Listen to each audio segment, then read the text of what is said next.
Good evening. I'm not mic'd. Can you hear me? Thank you for being here tonight. My name is Megan Lucas, and I'm President and CEO of the Bellevue Chamber of Commerce.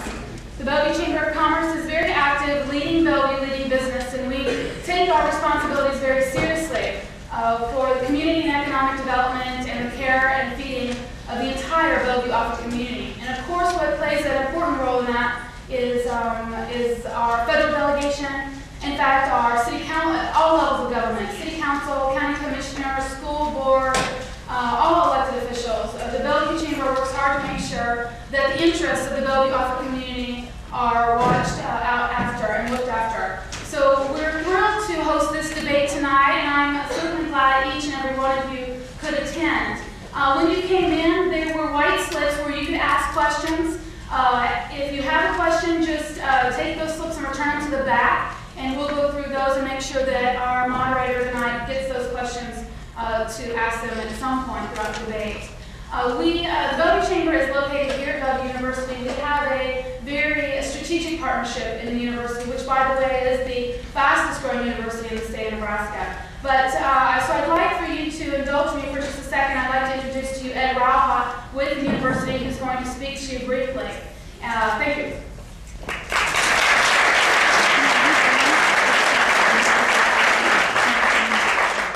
Thank you, Megan, and thanks for the great work of the Bellevue Chamber of Commerce. On behalf of Bellevue University, Bellevue University's new Center for American Vision and Values, of which I'm the director, and on behalf of President John Mueller, I'd like to welcome you all to tonight's debate.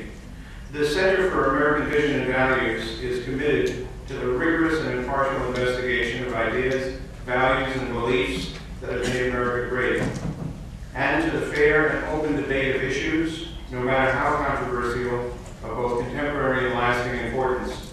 How fortunate that we are tonight, then, to be able to hear Congressman Lee Terry and his Democratic challenger, Mr. Jim Esch, debate issues that will profoundly affect all of our lives.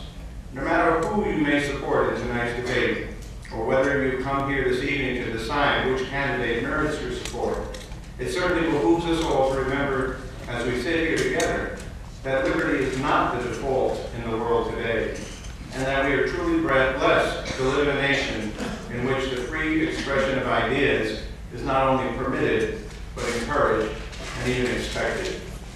And what better way to examine our own views than to hear them tested in the marketplace of ideas, in the contest of free and open debate. In short, no matter whose side you may be on tonight, we all stand to gain.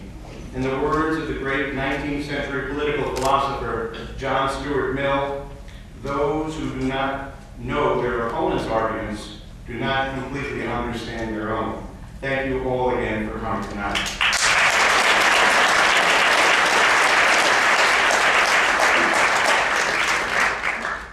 We came to be videotaping tonight's debate. We're going to be broadcasting it tomorrow night from 6 o'clock until 7 o'clock. And with that in mind, a couple of one quick round over the audience.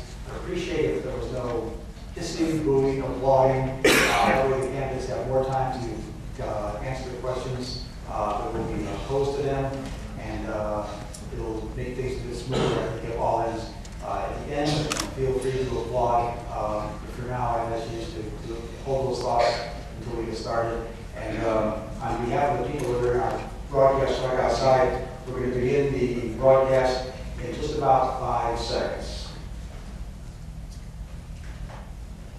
Good evening from Bellevue University. I'm Joe Jordan of Action 3 News, and welcome to the only televised debate this year between the candidates for the 2nd Congressional District of Nebraska. Tonight's debate is sponsored by the Bellevue Chamber of Commerce, and we thank them for the heavy lifting that goes into tonight's event. The candidates tonight are the incumbent Republican Congressman Lee Terry and his Democratic challenger Jim Esch. Here briefly are the ground rules.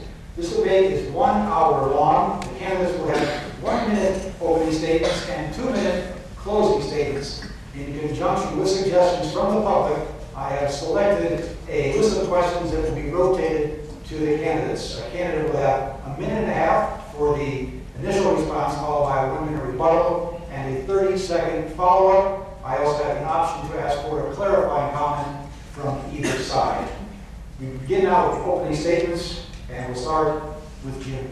Mr. Esch? Joe, thank you. And thanks to Bellevue University and the Bellevue Chamber of Commerce for hosting this tonight.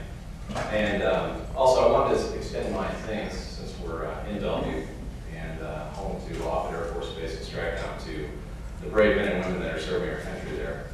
As many of you know, my dad lost his leg in Vietnam, and I have firsthand knowledge of the sacrifice that those men and women are willing to make on our behalf. Every 2 years, we get the opportunity as voters to review the job that Congress is doing, and therefore our representative. And so tonight, certainly a piece of this debate is to review the record of Congressman Terry, and for me to present my resume for why I think I can change Washington for the better. And I believe that's going to take new leadership and a new way of doing things. And I believe together that we can make this country great again and put us back on course of prosperity. Thank you. Congressman Terry? Thank you. I thank Bellevue University for hosting this and Bellevue Chamber for sponsoring it. Those are two entities that have established them as leaders in this community, earning high reputation. They do that because of their leadership and their passion. And I share in that passion for making Bellevue and Sarpy County and all of Nebraska and all of the United States even better. And during these troubling times, it takes battle-tested, experienced leadership to guide us through these times.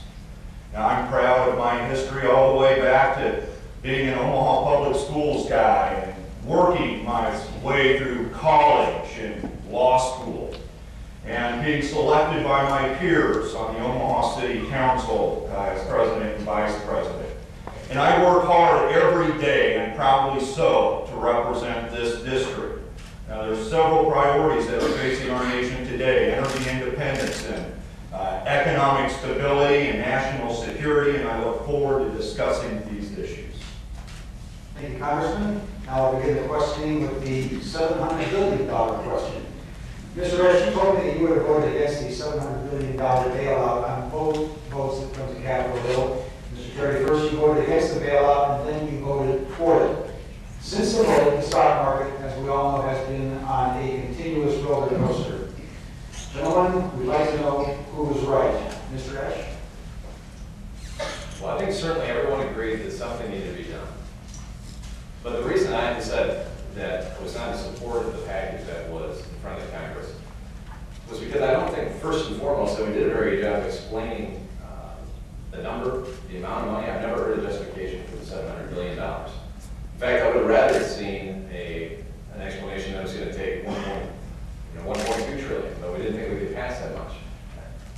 And I didn't think we were protecting the taxpayers enough. And certainly from Monday to Friday that week, we did nothing to improve that bill, except add on another $140 billion in pork and the tax breaks for big oil and for all sorts of special interest groups. And the first job of a congressman is to make sure that you're protecting the taxpayer. And quite frankly, I did not think this was our best option on the table. And clearly, we did not have people in a position to be a part of those negotiations. And I think after 10 years in Congress, we should expect a representative to be somebody that's in the middle trying to negotiate those things and come back to the district and say, here's what's going on, and this is why it's important, or this is why that bill will not work. And quite frankly, I just think that we did not have the accountability in place or the transparency in place to justify the $700 billion